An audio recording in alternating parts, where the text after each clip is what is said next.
Primeiro, sejam muito bem-vindos ao Think Tech, você que nos assiste.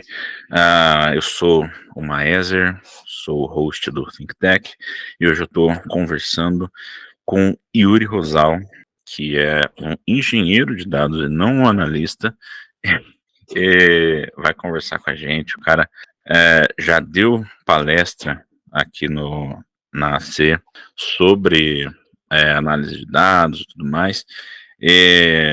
Bom, gostaria de conhecer um pouco mais desse universo. Então, bem-vindo, Yuri. Dá a sua entrada. Pode deixar. Bom, bom dia, boa tarde, boa noite aí para todo mundo, né? Independente do horário que esteja escutando. É um grande prazer, né, ter sido convidado aqui para dar essa contribuição. Sou o Yuri Rosal, e trabalho hoje como engenheiro de dados, mas uma vez ou outra eu me aventuro nas outras áreas de dados, né, de análise, de cientista de dados no geral, mas hoje o meu cargo é como engenheiro de dados, né, e espero aí que a gente possa trocar uma boa ideia a respeito da área de dados, que é uma área que eu particularmente amo, né. Opa, maravilha, cara, maravilha.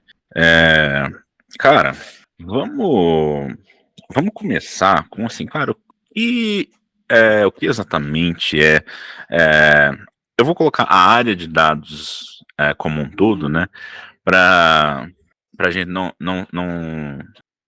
entrar de maneira super específica em análise ou ciência de dados. Então, assim, você consegue dar para a gente um overview da área de dados, aí como é que as empresas podem se beneficiar e tudo mais? Com certeza. Bom, a gente viu, né, desses últimos anos para cá, um boom, né, na área de dados. Mais recentemente, a gente está vendo uma certa explosão aí de inteligência artificial, né, por conta do ChatGPT e outras inteligências artificiais aí que geram imagens, né. Mas o fato, né, que apesar dessa explosão na área de dados ter sido muito recente, ela foi fruto aí de uma construção que veio desde o início ali da área de computação, né, de tecnologia no geral. Porque se a gente parar para pensar, né, nos primórdios ali dos sistemas, né, os primeiros programas que foram desenvolvidos, eles já geravam dados, já geravam informações eram trafegadas, né.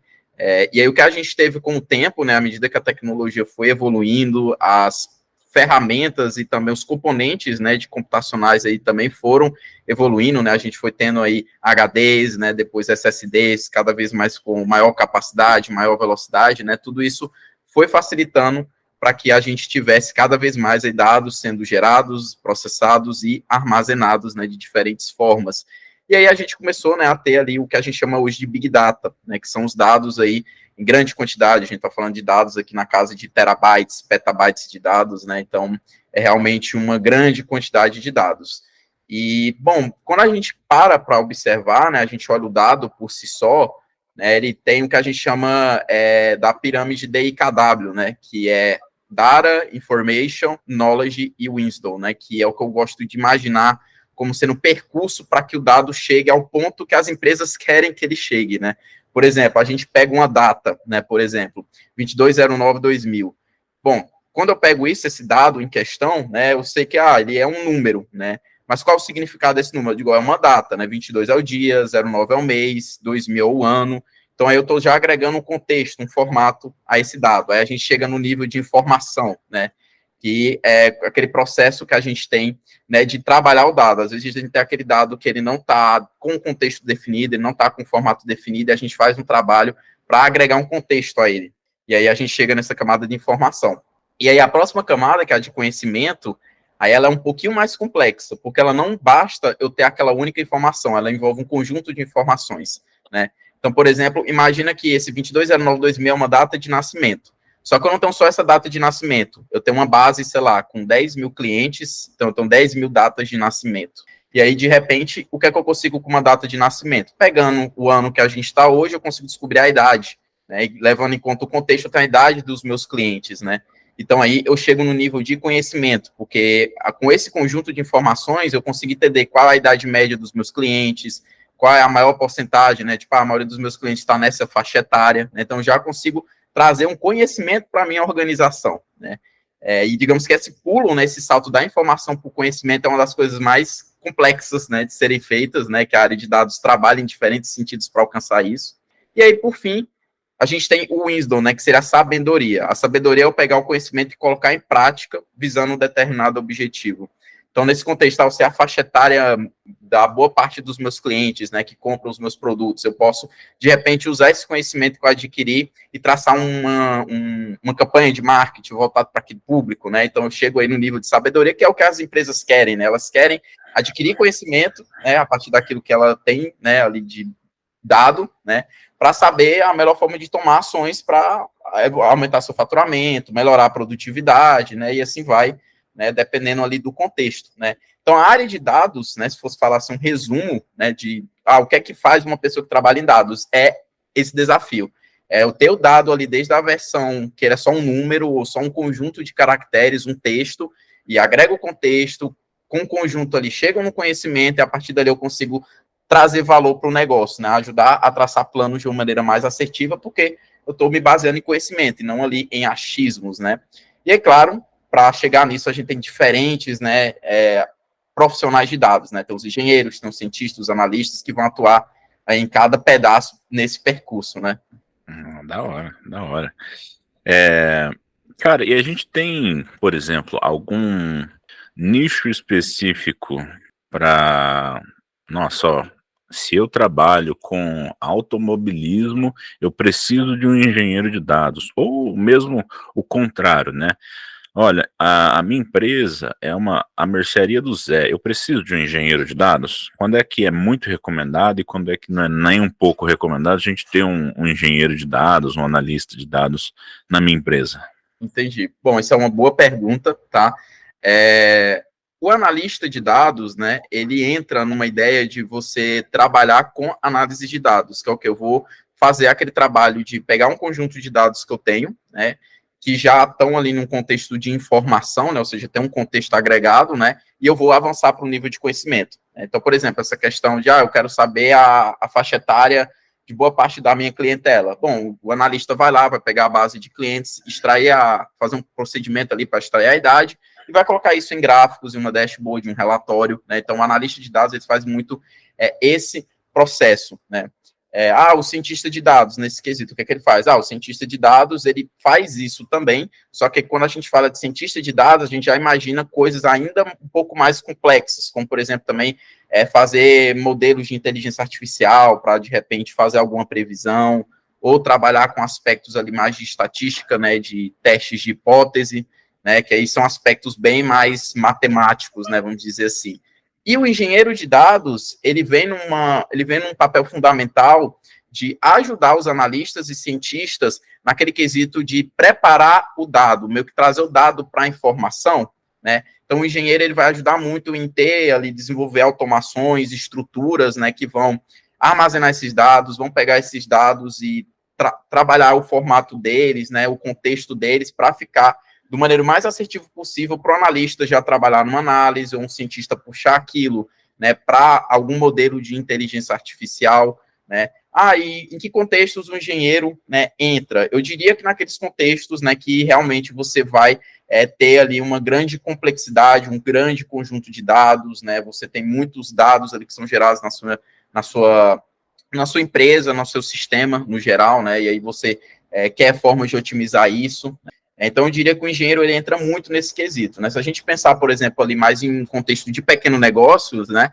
De repente o engenheiro não faria tanto sentido, né? Porque normalmente nesses contextos a gente não chega a lidar com contextos de big data, né? E também a gente está falando num contexto que dificilmente teria um investimento focado para isso, né? Normalmente, para pequenos negócios, o que entraria seria mais um analista de dados, com pegada ali mais mesmo de fazer análises, né? Pensando ali no Excel, né? Por exemplo, realmente no o simples, né? Sem ser aquele aspecto de over-engineering, né? Vou matar uma formiga com uma bazuca aqui, né? Então, o engenheiro de dados, acho que entra em contextos mais ali, realmente, que a empresa está crescendo, né? E está começando ali a lidar, né, com uma grande quantidade de dados. Então, por exemplo, a gente não pensa aqui na mercearia do Zé, mas sim num cara que já tem 3 franquias, né, 3 mercearias gigantes, que produzem um monte de dado de diferentes formas, entendeu? Aí talvez aí já é outro cenário que um engenheiro se encaixaria melhor, entendeu? Legal.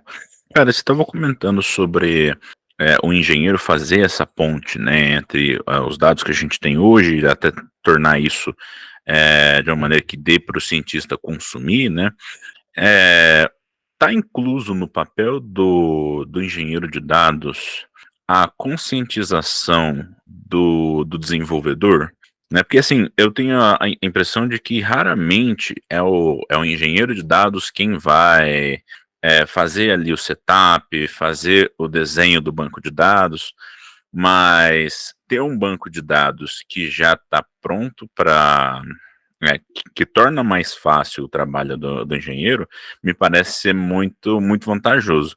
Você tem esse papel de falar, nossa, ao invés de você criar a sua tabela de banco de dados de maneira X, crie da maneira Y, que fica mais fácil para mim, alguma coisa assim? Sim, sim. Os engenheiros de dados, eles olham muito para a modelagem de dados, né? Não é só a questão do processamento de dados em si, né? Que eu vou receber aqui vários números que são datas, só que aí você tem que fazer uma automação que pega isso, bota no formato de data, que é para ser, e armazena em um local. A gente faz isso, mas também a gente olha muito para a modelagem. A gente modela bancos de dados, tanto relacionais como não relacionais, né? Então, a gente também olha bastante para isso.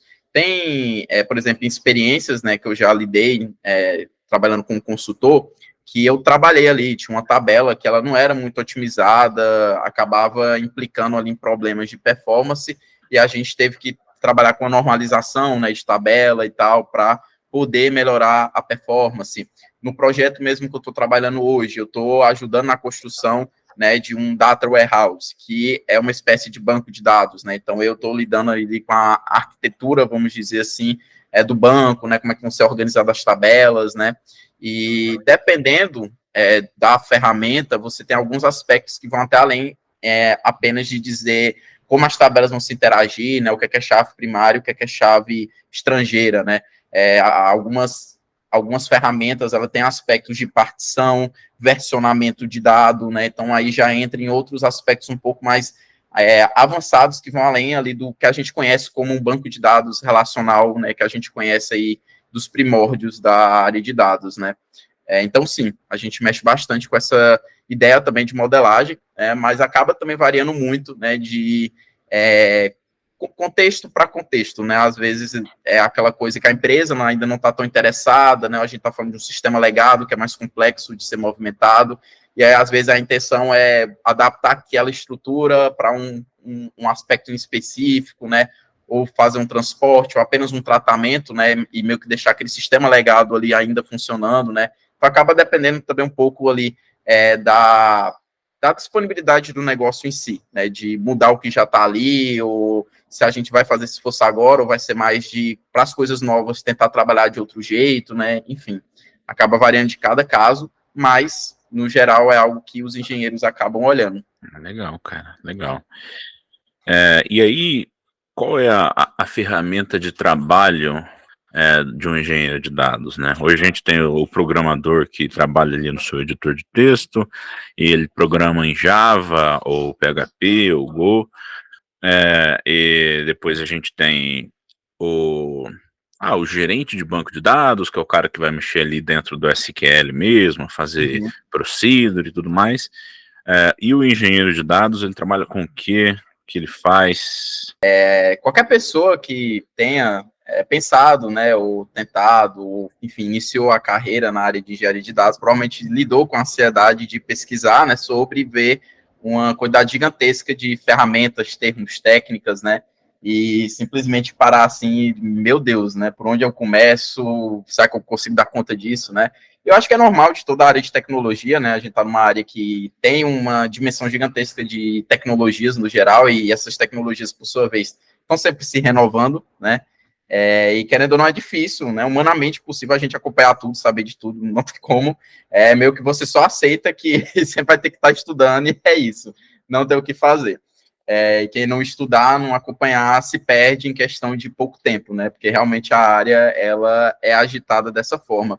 E a área de engenharia de dados acaba sofrendo um pouco mais disso, porque ela envolve um conjunto gigantesco assim de várias tecnologias diferentes, né?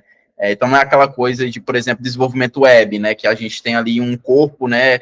mais assim, restrito de coisas, né? Mas a engenheiro de dados, a gente tem os engenheiros de dados que trabalham especificamente com texto web, outros engenheiros de dados que trabalham em outro contexto específico, né? Então, devido a isso, quando você procura, por exemplo, vagas de engenharia de dados, você vê que cada empresa usa diferentes tecnologias, apesar que existe um corpo comum, né? Existe ali um core, né, que eu gosto de dizer dessa forma, que ele é comum e costuma ser mais repetitivo, assim, entre as vagas, entre o que as empresas utilizam. Então, para responder essa pergunta, eu vou, né, comentar em relação ao que eu tive mais de contato, o que eu vejo mais de contato pelas empresas que eu passei, pelas consultorias, né.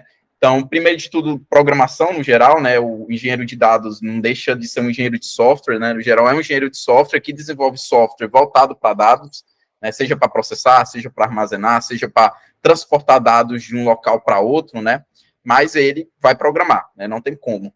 E eu diria que ali de todos os profissionais de dados, ele é o que tem a parte de programação mais forte, né, então ele vai ter um contato ali com várias linguagens de programação.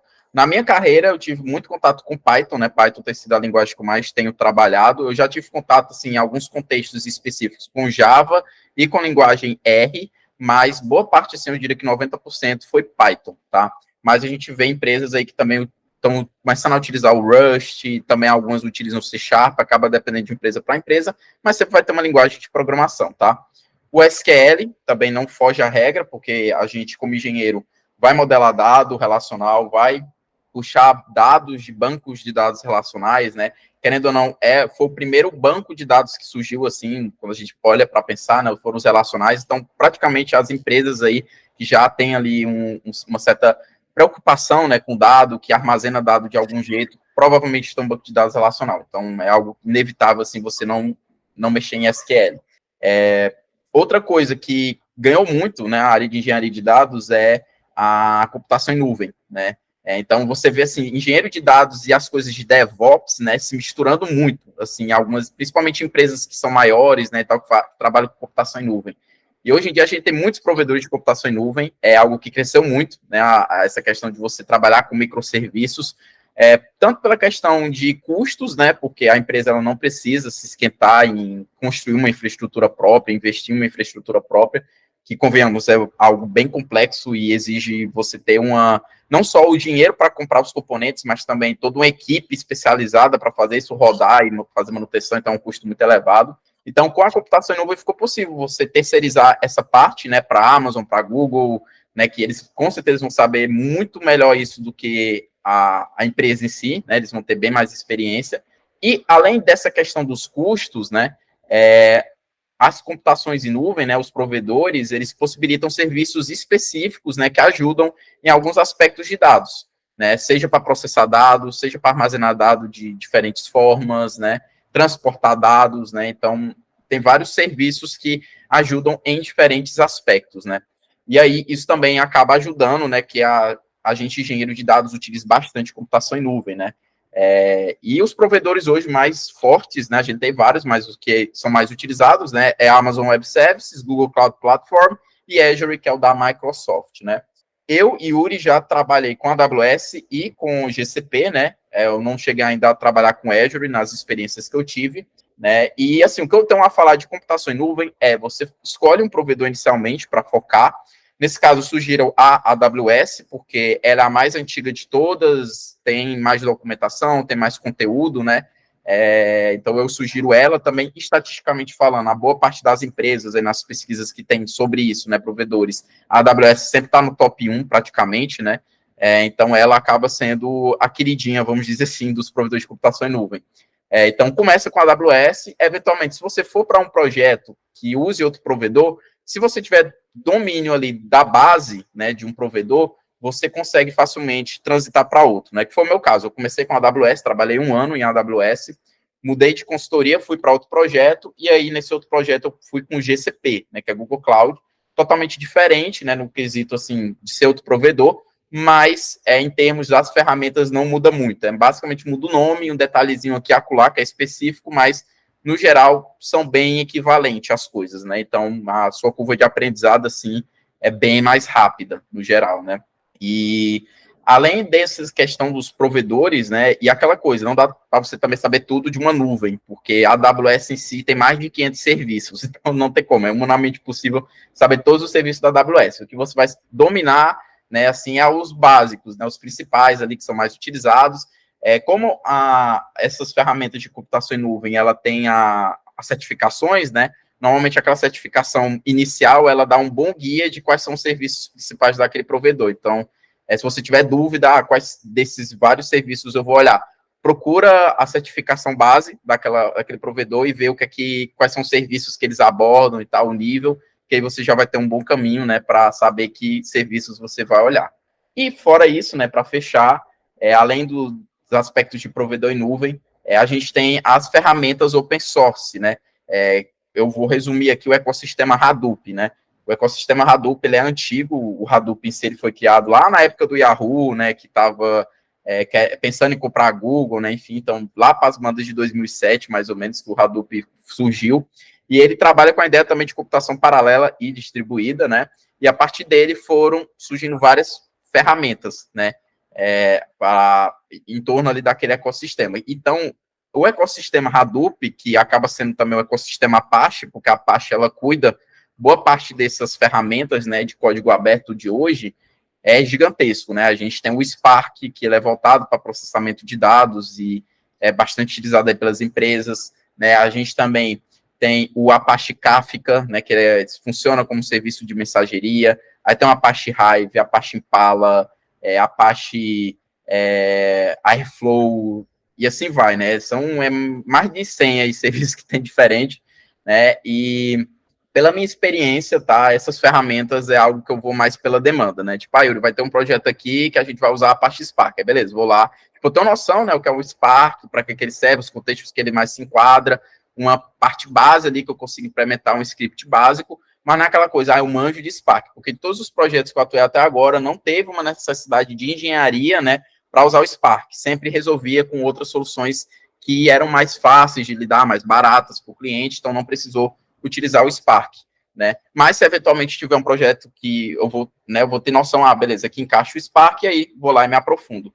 E é isso que eu indico para todo mundo, digo, não fica focando na ansiedade, eu tenho que saber a parte Spark, Airflow, Hadoop, você endoida, no começo você já desiste na primeira semana, porque não tem como. O que eu sempre digo é isso, foca numa linguagem de programação, SQL, e um provedor de computação em nuvem. A partir daí, né, o resto você vai pegando pela demanda, pela necessidade do projeto que você vai atuar ali, né? Entendi, cara.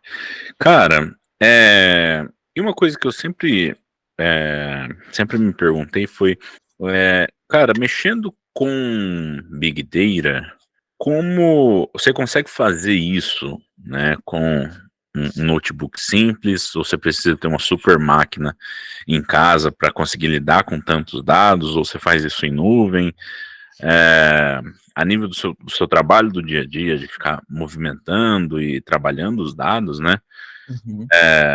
Como funciona esse aspecto do hardware? Assim, o Big Data, né, ele lida com quantidades assim, gigantescas de dados e realmente acaba demandando um poder computacional maior, né? Então é aquela coisa, a gente tem sim um ambiente de desenvolvimento local, né, que a gente faz testes locais e tal, só que aí é no nível mais ali da gente ter uma amostra pequena, né, só para a gente meio que fazer testes mesmo e o funcionamento, mas pensando mesmo no operacional e como vai ser, aí é dentro de computação em nuvem, né, ou dentro de uma infraestrutura própria, que tem ali várias máquinas, né, computacionais. Eu já atuei em um projeto anteriormente, né, só para ter uma noção, que era uma coisa assim, que ele mexia coisas de 1 terabyte por minuto, né? Então, exigia um poder computacional gigantesco, né? Teve outro também que eu já atuei, que era coisa assim, era uma plataforma, né, construída em um provedor de computação em nuvem, e ele lidava com coisa assim de 15 a 20 milhões de requisições de coletas de dados por dia, né? Então, realmente são sistemas assim que demanda uma velocidade de processamento muito alta, tem muito dado envolvido, né? E qualquer erro ali é muito sensível, né? Pensando ali na empresa, no cliente, né? No usuário que está utilizando aquilo ali. Então, realmente exige um poder computacional muito grande, né? Ah, legal, cara. Legal. E, assim, eu, pelo menos, né, das pinceladas que eu tentei dar por engenharia de dados, enfim, né, a área de dados como um todo, é, me parece que a comunidade que mexe com Python, ela, ela me parece até maior do que R, por exemplo, né? Inclusive eu já cheguei até a brincar um pouquinho com uma quantidade um pouco maior de dados. Não sei se chegaria aí a chamar de Big Data, né? Mas já trabalhei com coisa de uns 4 milhões de registros, sabe, fazendo um cálculo, enfim, gerando um dashboard, enfim. Mas estava mexendo com Golang, né? Hum. E a gente estava usando paralelismo, foi bem interessante. Mas eu tenho a sensação de que Python realmente me parece a maioria aí da galera. É impressão ou meio que a comunidade de Python de programadores também se junta à comunidade de dados, e aí isso parece ser muito maior do que R, enfim. Como é que é essa visão de comunidade? Pronto. Eu acho que não é impressão, o Python realmente é uma das maiores comunidades que a gente tem, assim, por trás, né, de linguagem de programação, não sei dizer exatamente qual, que canto ele está do top 10, né, mas, de fato, é uma comunidade muito grande, e eu acho que isso se dá muito pela maleabilidade do Python, né, a gente tem o Python ali com bibliotecas, com ferramentas que atacam várias frentes, né, a gente tem a parte de dados, que é um forte do Python, mas a gente também tem um Django da parte de web, a gente também tem coisas de criptografia, cibersegurança, então acaba sendo uma linguagem que ela pega várias frentes, né? E como ele é uma linguagem bem, praticamente você está escrevendo pseudocódigo, né? Eu até comparo o Python muito com a linguagem Ruby, né? É bem parecido, assim, a ideia das duas, né? Ela acaba sendo bem, assim, acessível para pessoas ali que estão entrando na área de programação. Quando a gente compara, por exemplo, com Java, linguagem C Sharp, que aí já, né, envolve um nível de complexidade um pouco maior ali para quem está começando a programar, né? Então, eu acho que acabou sendo uma somatória de fatores, na questão da linguagem ser mais acessível, ser mais fácil ali para quem está começando com programação, né, somada a essa questão da comunidade ter realmente abraçado a linguagem, ter desenvolvido aí várias ferramentas, né, aí ao longo do tempo, né, consequentemente foi ajudando a cada vez mais ser uma linguagem a ser utilizada assim, em projetos, né, e acho que a questão da evolução, assim, da criação de conteúdo em si, né, a questão do YouTube, Twitch, né, também ajudou muito nessa expansão, porque o pessoal começou a criar também bastante conteúdo, gerar bastante coisas sobre o Python, né, então acho que isso acabou também contribuindo para a evolução da comunidade como um todo. Legal. E pensando, tu falou sobre o R, né, o R ele tem um aspecto que é interessante, que assim, ele é uma linguagem que foi desenvolvida muito para o lado de estatística, né, o R você vê mais assim, ser utilizado na academia, né? É muito raro, né? Assim, pela minha experiência, ver um projeto de mercado que utiliza o R, né? Você vê mais assim acadêmicos, né? Às vezes quem utiliza o R ali, pensando no nível de mercado, cientistas de dados ali que realmente estão num aspecto mais assim de trabalhar com essa parte estatística, né? Só que aí eles usam lá o R de maneira mais pontual, né? Agora, por exemplo, quando a gente pensa, eu quero fazer uma dashboard ali comercial, eu quero fazer um processamento de dados, eu quero fazer um modelo preditivo ali que vai estar sendo treinado a todo momento, vai estar em produção, né? Você não vê o R nesses contextos, né? Então, o R, ele é realmente, assim, eu gosto de ver ele como uma linguagem mais usada de maneira pontual para processos investigativos, processos de estudo mesmo, né? De ciência, né? Porque eu acho que ela foi desenvolvida mais para isso, né? Ela não é muito assim, uma linguagem otimizada para você trabalhar em contextos de realmente desenvolver um software, né, vamos dizer assim. Né? Ela tem algumas limitações nesse quesito, mas ela é muito eficiente no que se propõe, que é a parte de estatística, de análise, né? Então, ela acaba sendo muito utilizada pelas pessoas acadêmicas, né, no geral, porque elas trabalham num contexto que, eu não estou aqui para desenvolver um modelo preditivo que vai ser implementado em um sistema web ou algo do tipo. Não, a pessoa está estudando ali para realmente desenvolver um modelo preditivo, né? Fazendo uma investigação, fazendo um teste de hipótese. Então, nesses contextos, o R acaba se encaixando mais. Legal, legal. Interessante. Eu estava pensando aqui, né, a respeito, assim, essencialmente a área de dados, ela pega um monte de dados, né, aí tem uma caixa preta e depois lá no final sai um insight muito interessante para a galera de negócios. E, assim, como nasce isso? A gente geralmente, né, nos projetos que você trabalha, hoje você tem um monte de dados e você, enquanto é, parte do time de dados, né, olha um dado e fala, olha, isso aqui é interessante, eu encontrei um padrão aqui nos dados que pode ser interessante pro negócio, ou alguém do negócio chega em vocês e fala assim, ó, eu gostaria de saber, né, igual o exemplo que você deu anteriormente, qual é a faixa etária dos meus usuários, né? Assim, de qual ponta começa, né, o trabalho de dados? Pronto. Eu diria que normalmente o segundo caso, né? Realmente a necessidade de negócio levar ao nível de dados, né? Até o que eu costumo ver, como foi o boom, né, da área de dados, né? As empresas começaram a ver que o processo de análise de dados, né, de ciência de dados, né, no geral, poderia trazer benefícios, né, para aumentar a produtividade, aumentar a lucratividade, né? E aí começaram, não, vamos construir aqui um time de inteligência de negócios, né? Contratar analista de dados, cientista de dados. Só que aí as empresas que começaram a fazer isso começaram a ter um problema, que era a questão dos dados em si, né? Dos dados não terem uma qualidade boa, dos dados não terem ali uma formatação já preparada, né? E aí os cientistas e os analistas começavam a perder, entre aspas, né?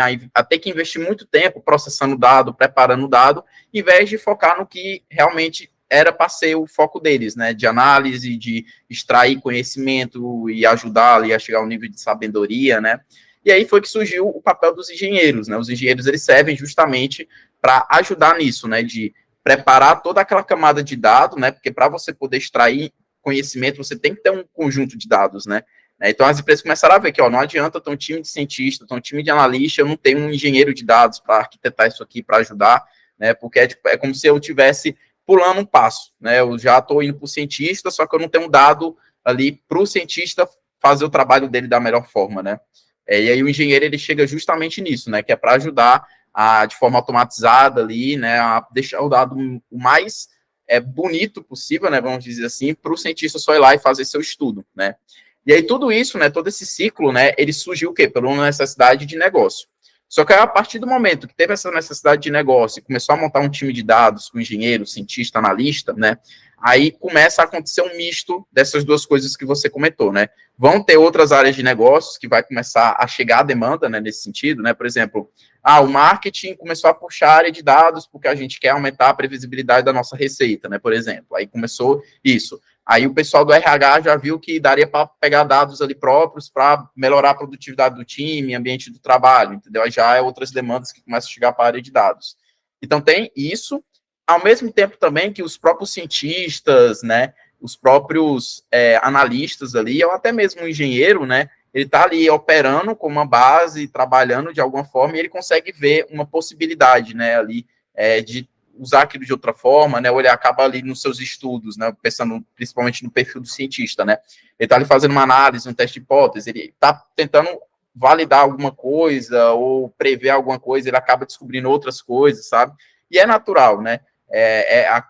Comigo mesmo, né? Nos trabalhos que eu já fiz como cientista de dados, né? De análise, já aconteceu de eu tentar, né? Fazendo ali uma análise para descobrir uma determinada coisa, né? Testar uma hipótese minha, eu acabei descobrindo outras coisas no meio do percurso, né? Então, devido ao trabalho investigativo, né, acaba acontecendo isso, né? Mas, claro, isso é possível porque eu já tenho um time de dados, eu já tenho ali um engenheiro que se preocupa em deixar os dados prontos, e aí a própria equipe, por meio desse papel investigativo, né, ali ele vai notando esses aspectos, né? Isso que acaba potencializando a área de dados em si, porque você não tem apenas as pessoas de negócios, né, vendo isso, mas também pessoas de dados, né, vendo aquilo, que estuda os dados, olha os dados e acaba descobrindo coisas que às vezes o pessoal de negócios não consegue ali ver, né, ali de maneira mais fácil. Não, cara, legal. A gente até deu uma pincelada, né, sobre lidar com alguns outros tipos de dados, né, mas assim, também é responsabilidade do engenheiro captar dados, por exemplo, de bancos no SQL, ou vídeo, eu quero descobrir qual é, vamos lá, vou pegar um exemplo. Uhum. Eu quero agrupar os vídeos de um canal de YouTube por assunto, né? Eu consigo fazer isso através da engenharia de dados, ou eu uso alguma outra ferramenta, ou algum outro profissional para fazer isso? Do papel de engenheiro de dados, eu diria que o caso mais comum, né, assim, que principalmente justifica o nosso trabalho principalmente, é o NoSQL, tá? Porque, assim, os casos que são relacionais, eles já têm um contexto agregado. Normalmente, quando a gente vai trabalhar, é porque não está da melhor forma, não está otimizado, o jeito que foi modelado ali o banco não está da melhor forma, aí a gente atua nesse contexto. Mas, normalmente, esses dados, né, que estão em banco de dados relacionais, eles já estão bonitos, né, entre aspas, vamos dizer assim. O NoSQL é onde a gente atua de maneira mais precisa, porque é aquele dado que ele ainda não tem uma formatação, ele não tem um contexto, né? Que aí a gente pega texto, vídeo, imagem, né? Então, o engenheiro de dados, ele chega muito na ideia de auxiliar nesse processo, né? De você pegar, de repente, aquela coisa que é NoSQL, né? Que não tem ali uma estrutura, né? Que é o que a gente chama também de dados não estruturados, né? E agregar uma informação a ele, né? Trabalhar num contexto, de repente converter aquele NoSQL em algo SQL, né? Pode acontecer, ou simplesmente trabalhar aquele NoSQL de um jeito, né? Que faça sentido ali para o contexto em específico, né? Então, assim, a gente trabalha, eu particularmente, né, dando um exemplo, eu já trabalhei num contexto NoSQL que é dados geoespaciais, né, por exemplo. Então, eram arquivos ali que envolviam latitude e longitude, e aí eu fazia o transporte desses dados, né? Eu não necessariamente manipulava ali no detalhe, né, o formato do dado, mas eu fazia o transporte, né, a extração dessa informação de uma fonte e transportava e armazenava em outra para ser utilizada posteriormente aí para outros quesitos de negócio, né, por outros times de dados. Então, acaba sendo um contexto também que a gente trabalha muito, né, além do relacional, a gente mexe muito com o NoSQL. Para finalizar, eu queria é, ver contigo se você chegou a trabalhar já com dados coletados voltados para a experiência do usuário, sabe? Pegar mapas de calor de uso do sistema e tudo mais. E se a gente consegue aprender a partir disso, sabe? Nossa, será que o meu sistema tá confuso? Também faz parte da área de dados, ou isso acaba ficando mais isolado com a área de design também? Pronto. Eu não cheguei a trabalhar especificamente nesse contexto, mas eu conheço assim, um amigo meu que também é engenheiro de dados, ele trabalha especificamente nesse contexto web, né? Então, sim, né, existe isso, né, de você olhar ali, ter dados coletados em relação ao uso do sistema, né, e, enfim, ter ali uma arquitetura por trás que faz análise e puxa isso para entender, né, o quão eficiente está o sistema, ou de repente, quais são as áreas mais acessadas do sistema. Se a gente parar para pensar, isso é muito interessante, até para tomar decisões de features, de melhorias, identificar bugs também, porque você consegue ver, os meus usuários acessam mais aqui, eles acessam menos ali, tem algum motivo específico, enfim, eu acho que ajuda muito na tomada de decisão quando a gente olha para a engenharia de software como um todo. No meu trabalho de conclusão de curso, né, que eu me formei em engenharia de computação, eu também trabalhei num contexto de engenharia de software, né? A gente pegou dados de desenvolvimento do ecossistema Hadoop, ali da ferramenta Hadoop em si, né? Então a gente pegou 10 anos ali de dados, né, do GitHub desse projeto. Então a gente tinha as informações, né, dos commits, quantos commits foram feitos, né, enfim. E aí a ideia era justamente entender, né, o tempo de solução de bugs, né? Porque além do GitHub, a gente também tinha um Gira, né? Então a gente tinha que saber exatamente a data em que um bug era registrado no sistema e a data em que o commit resolvia esse bug em específico, né? Então a gente fez ali vários estudos de análise de dados, né? Para entender em relação a que fatores impactam no tempo de solução de bugs, né? Então, assim, existem vários estudos, né, nesse quesito de engenharia de software. Eu acho uma área super interessante. E, assim, eu acho que a coisa mais bacana da área de dados no geral é porque tudo tem dado hoje em dia, né? Tudo tem dado, todos os setores, então isso abre muitas possibilidades, né? Eu, particularmente, trabalhando em consultoria, né, a gente ainda acaba vivendo mais isso na pele, porque a gente lida com diferentes setores, né? Eu já trabalhei em projetos para serviço financeiro, já trabalhei em projeto para saneamento básico, dados de saúde, dados de agricultura, então, dados também de transporte público, então você acaba lidando com diferentes contextos, você aprende bastante coisa até além dos próprios dados ali da engenharia de software em si, né, de negócio, assim, no geral, você acaba aprendendo como algumas certas coisas funcionam, é bem interessante, e isso abre muitas possibilidades, né, e é aquela coisa, não fica muito limitado, né, no meu caso mesmo, todo projeto era totalmente diferente, a área de negócio, mas conseguia, né, ali com contato com o pessoal de negócios, desenvolver, né, e avançar. Então não é aquela coisa que fica presa, né? Então acaba, enfim, ao mesmo tempo é bom, mas ao mesmo tempo é desafiador, porque você nunca vai estar na zona de conforto, né? Mas acaba sendo assim muitas possibilidades assim para trabalhar com dados e extrair valor para o negócio, assim. Realmente as possibilidades são, digamos, quase que infinitas, né? Se for para pensar. Eu acho que pensando no universo de dados, eu começo a ter muita ansiedade de falar, cara, até onde a gente consegue chegar, sabe? A gente tem tanta informação que seria interessante analisar, mas às vezes nem sempre tudo é a prioridade máxima do negócio e tudo mais, mas às vezes eu tenho essa sensação de que a gente poderia estar aprendendo muito e às vezes a gente acaba abrindo mão disso porque precisa focar naquilo que é mais crucial, mais urgente, né? Então tem uma pontinha de ansiedade, né? Mas, né, é aquela frase, né, que o Clive Humby falou, né? Os dados são o novo petróleo, né? Uhum. Então, cara, dá para aplicar dados a muita coisa, né, cara? Muita coisa, né? Eu, inclusive, ouvi falar sobre aplicação de dados para aplicar o conhecimento, né, aprendido de dados em time de futebol, cara. A galera selecionando táticas, né, e tudo mais. Eu achei super interessante, cara. Sim, sim. Tem bastante nessa área assim, de jogos, no geral, né? Eu também já vi projetos voltados para jogos tipo eletrônicos, né? Competição de jogos eletrônicos. Então, a área de dados realmente está crescendo. Eu vi também de uma banda, eu não vou lembrar agora qual é a banda, né? Mas eu acho que numa pesquisa aí do Google o telespectador consegue ver. Mas é basicamente uma banda de rock, né, que ela estava utilizando análise de dados para melhor decidir onde iam ser os shows, as turnês, né, como é que ia traçar a rota. Então, tipo assim, tá indo para níveis, assim, inimagináveis essa questão da análise de dados, né. Então, realmente, assim, abre muitas possibilidades, né. Se a gente parar para pensar no próprio dia a dia, né, a gente consegue usar de diferentes formas, né, os dados na nossa própria vida, né.